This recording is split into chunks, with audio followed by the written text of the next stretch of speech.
योजनेमध्ये शाहू महाराजांची अशी इच्छा होती की पुण्यातलं जे शिवस्मारक, आज जिथं ते शिवाजी महाराजांचा पुतळा आहे, पहिला पुतळा,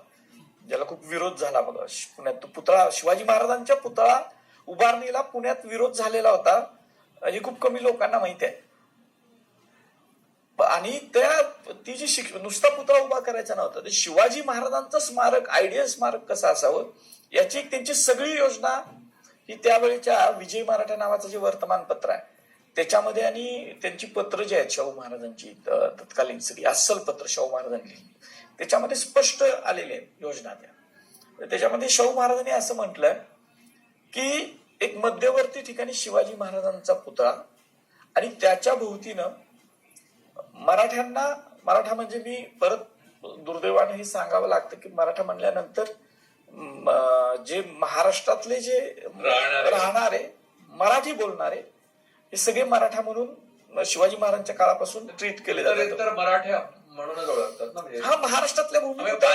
मराठ्यांची आणि अहमद शाह अब्दालीची लढाई झाली असं म्हणतात, म्हणजे सगळे मराठे आले. हा, त्याच्यामुळे मी आता या ह्याच्यामध्ये सांगावं लागतं आपल्याला. असा काळ आला मुस्लिम सुद्धा आहेत, मी सांगेन नंतर तुम्हाला